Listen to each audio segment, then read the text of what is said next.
is technology the be-all and end-all solution to everything? I don't think so. Tech can create impact at scale. Having said that, you also need organizations whose approaches are able to create impact at depth. Welcome everyone to Impact Investing Musings, a podcast series where we delve into the ever-evolving world of impact investing and aim to connect, educate, and share knowledge to drive capital towards impact. I'm Vikas Arora, Chief of Impact Investing at AVPN. And I'm Jackie, your host. Many impactful ventures, particularly those addressing complex social or environmental challenges, require time to develop, scale, and demonstrate their full impact. This makes them pretty unsuited for traditional investment timeframes. In this episode, we explore the crucial role of philanthropy in catalytic capital with Alankrita Khera of ACT. For me, this is one of the most inspiring stories that emerged from the pandemic. Let's dive in. Well, welcome. Thank you so much for joining us today. Thank you, Jackie. Thank you for having me. Well, why don't we kick off? For those that are not familiar with you and your work, would you like to just introduce yourself?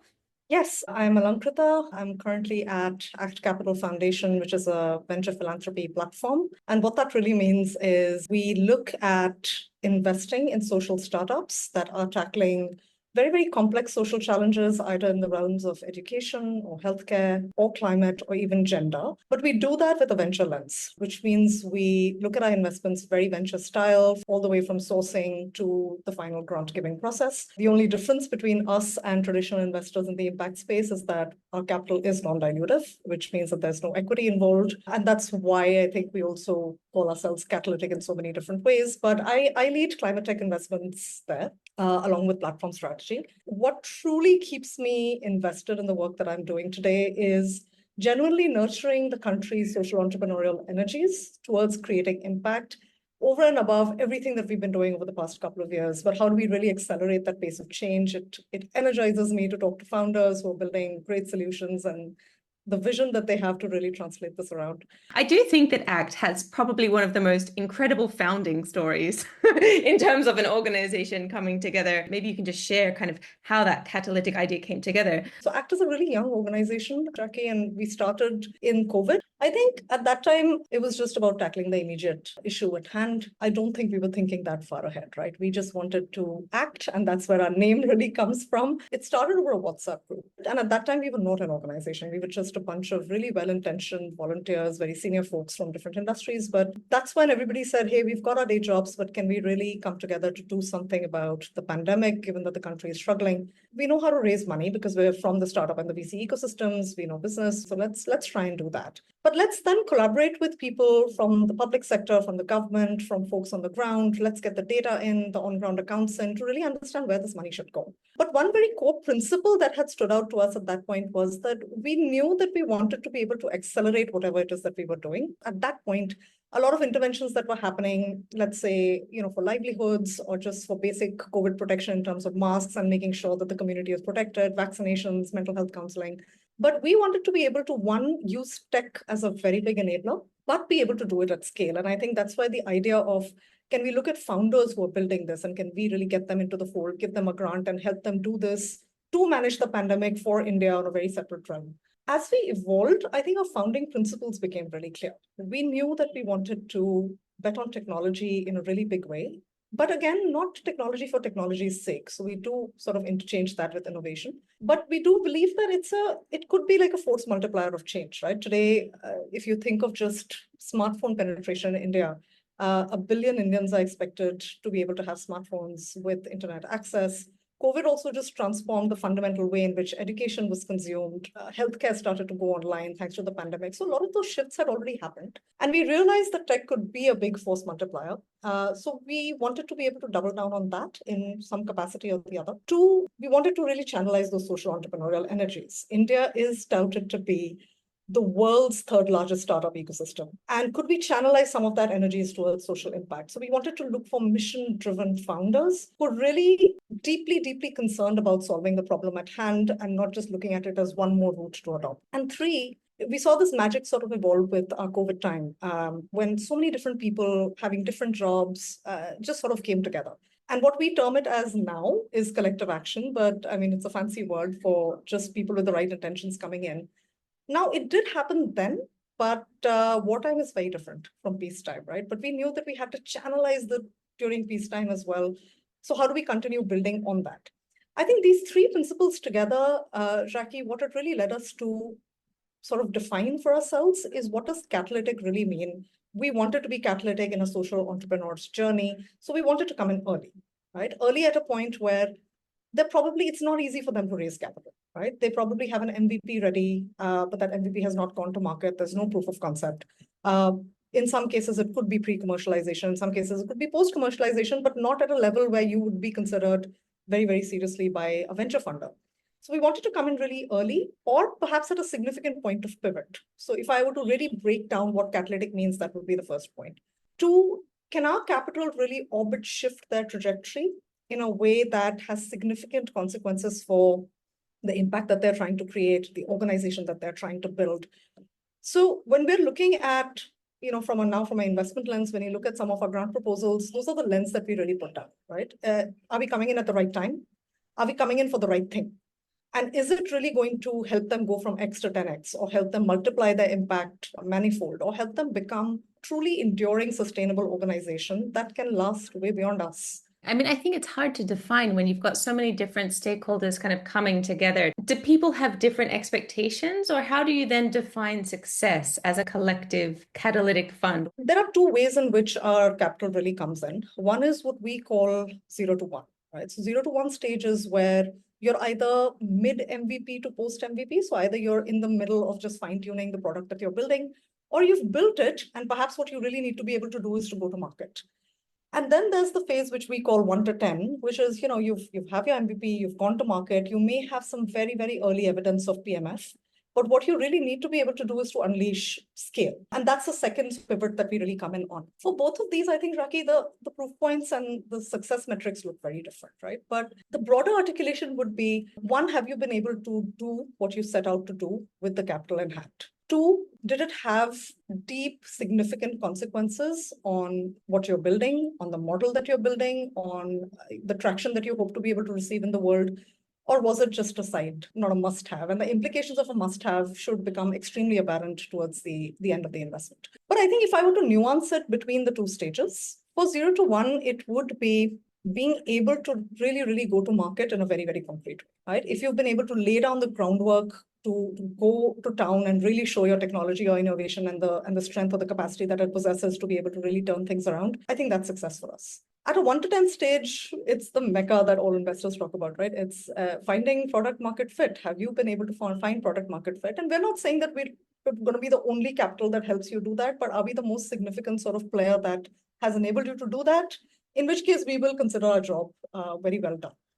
But at a much higher level of resonance. And when I now talk about climate tech, are you able to become a truly, truly sustainable organization that will not need to depend on grant funding for the rest of your time? Whether it's from the lens of commercialization, whether it's from the lens of partnerships, can you be that organization? So can you almost become a social unicorn in the next 5 years, 10 years, whatever that trajectory really looks like? Can India see its first wave of social unicorns, and has our investment played any role in being able to do that? I think that tells us that, okay, I guess, we sort of pointed in the right direction. And if that creates exponential impact for India, then yeah, we got there.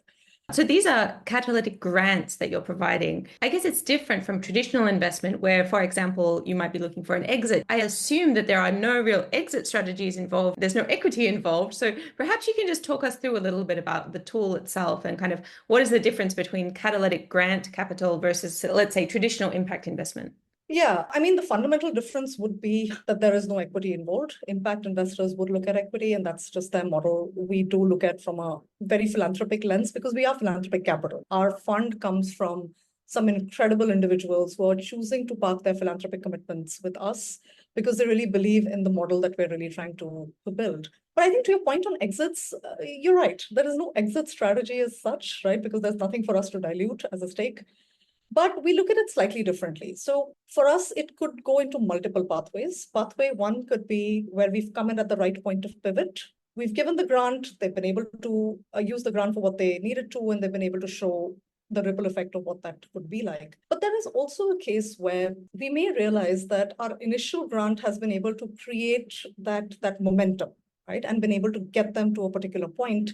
Given that momentum, we do want to sometimes double down. And that's what we call like a phase 2 grant. Essentially, where do we stop? At the point where we've seen enough evidence of these founders and their solutions being able to raise additional external capital, which is where it's also starting to find product market fit with investors, other investors. And this could be commercial investors, but they could also be grant investors. Do we now see a pathway of them being able to create exponential impact at scale? Why do you feel that tech and innovation was such a core strategy when ACT was first founding and now in the climate space as well? At the outset, when we had just started to put this together during COVID, given that everything was shut down, there were distancing protocols at place, technology just felt like the right bridge. Fundamental answer to your question, Jackie, is that is technology the be-all and end-all solution to everything? I don't think so. I think it's one of the approaches. It's one that we deeply believe in. But if you think of it from an overarching lens, I imagine there will be a lot of different approaches that will need to come together. Tech can create impact at scale. Having said that, you also need organizations whose approaches are able to create impact at depth. And the two things, if they're coming together, can they really accelerate change in a way that we're able to see it within our lifetimes? That's our hope. Impact at depth. I really like the way that you phrase these. But my real question is how it has evolved since those founding days to move into the climate space and how it's evolving now. We started with ACT being Action COVID Task Force. That's what the acronym at that point of time used to stand for. Our work is done. We seem to have created some interesting impact, but do we now just let it be, or should we continue this into becoming something else? And I think the unanimous answer in the room was, no, we have to let this continue. What could happen if we were to continue to channelize this? Because while the pandemic may have receded, there are other problems at play that we all feel very passionately about. So when the unanimous answer came, I think a few people raised their hands and said, we're really, really passionate about education. And given some of these founding principles, can we then try to catalyze quality and affordable edtech?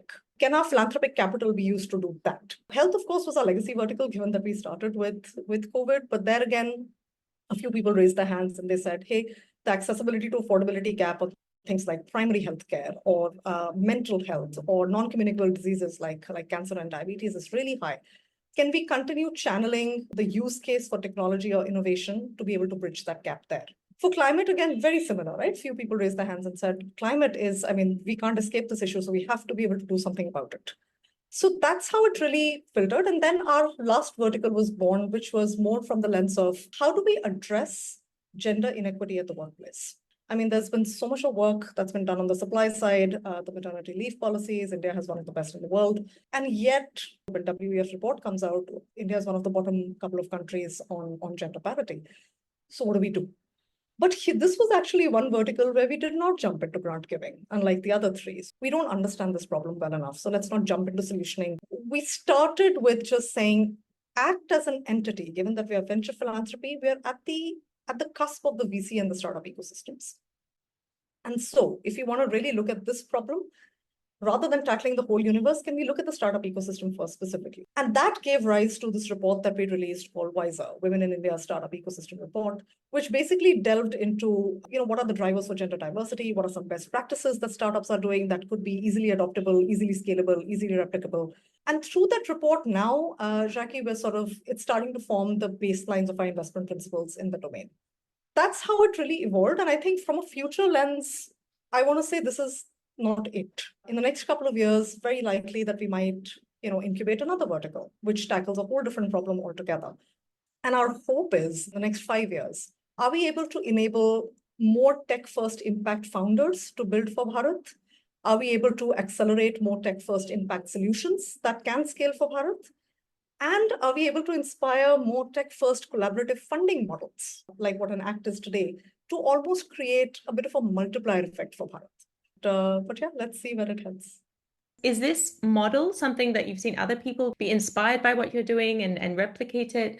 I think we're just at the brink of exploring the potential of what venture philanthropy could do. I do see the impact ecosystem, whether those are foundations, whether they are founders, whether they are other funders, impact funders or traditional funders. I do see us really now learning from each other, right? So having active dialogues, being able to say, this is what worked in my approach. Hey, what worked in yours? And then being able to try and trans-adapt it in any way sort of possible. So I think folks are experimenting with a lot of different blended approaches across the board. And our hope is that there are going to be many more such organizations in the next couple of years. My hope is always, how can we spur more conversations, more collaborations? Are there ways that we can work together, right? Even if our fundamental approaches may be very different. Amazing. Well, I think we're basically run out of time, but this conversation has been incredible. I'm sure it's going to inspire many other funders across the region to think about catalytic capital and perhaps set up some WhatsApp groups as well. Yeah. Thank you so much for your time today. Thank you so much, Raki.